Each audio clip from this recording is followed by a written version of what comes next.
Alain Souchon, Laurent Voulzy, action bienfaitrice au profit de l'association AINA, Enfance et Avenir.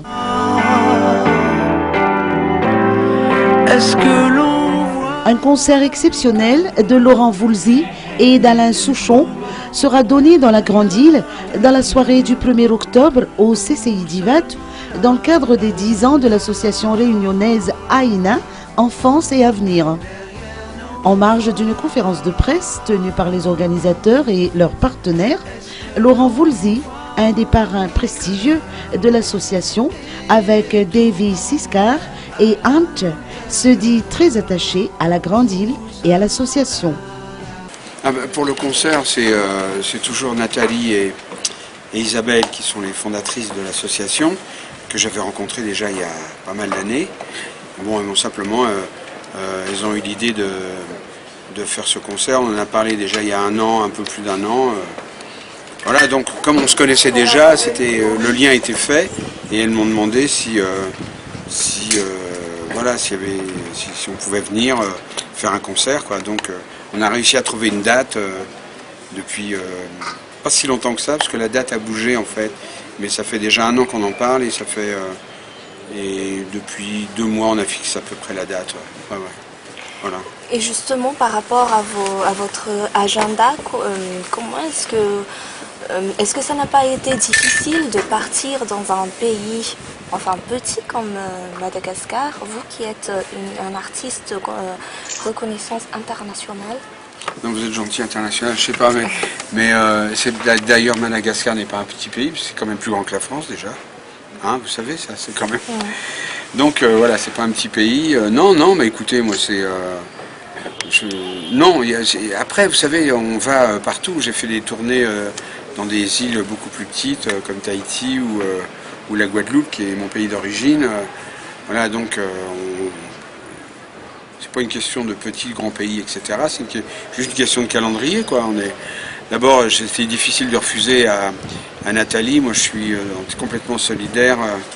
On est parrain avec des Siskar qui est à côté de moi. Là, on fait partie des 4 parrains de l'association. On peut pas refuser, quoi. Après, on dit oui, et après on trouve une date. Donc, il a fallu trouver une date dans la tournée. Là, je repars en tournée. La deuxième partie de la tournée va commencer début octobre. Et là, ça tombait bien. Et on a réussi à trouver une date fin septembre, début octobre. Et on a réussi à trouver. Après, c'est pas une question de pays. C'est simplement, je suis extrêmement attaché à l'association.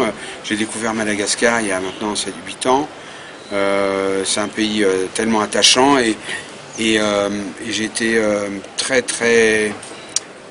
Je suis maintenant attaché à l'association, à tous ces enfants qui sont là-bas et qui grandissent là-bas. Et je découvre le pays petit à petit, évidemment. Et on m'avait dit que c'était un pays attachant, ça l'est vraiment, quoi. Donc c'était important pour moi d'être ici, voilà, c'est tout. Hein. Voilà. Vous qui êtes en tournée internationale depuis quelques mois, est-ce que vous avez un répertoire spécial pour Madagascar? Non, les gens, s'ils nous ont fait venir, ils nous ont fait venir parce que c'est probablement parce qu'ils aiment les chansons d'Alain Souchon et les miennes. Donc ce qu'on va faire de spécial, c'est qu'on vient avec une formule assez acoustique. On ne peut pas emmener, quand on se déplace en tournée en France en ce moment ou dans l'Europe, il y a des camions semi-remorques. Voilà. Donc là, on vient avec une formule légère qu'on aime beaucoup, qu'on va tester. Enfin, c'est même pas qu'on va la tester, c'est qu'on vient avec des guitares acoustiques et on vient avec très peu de matériel, mais on fait un peu le même répertoire.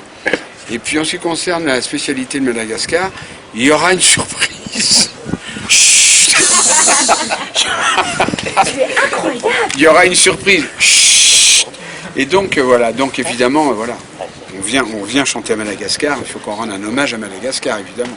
Voilà. Il s'agira d'une occasion de fêter en musique les 10 ans de l'association à Madagascar et de collecter des fonds pour l'avenir.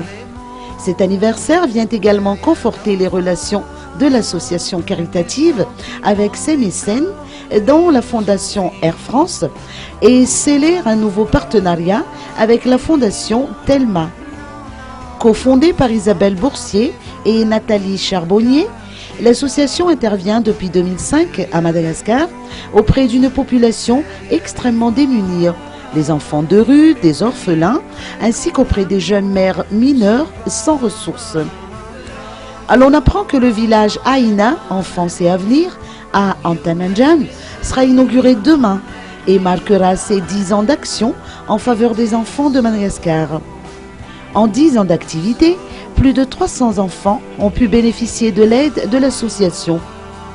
60 employés travaillent à plein temps et plus d'une trentaine de bénévoles se mobilisent pour mener à bien l'action bienfaitrice d'Aïna, Enfance et Avenir.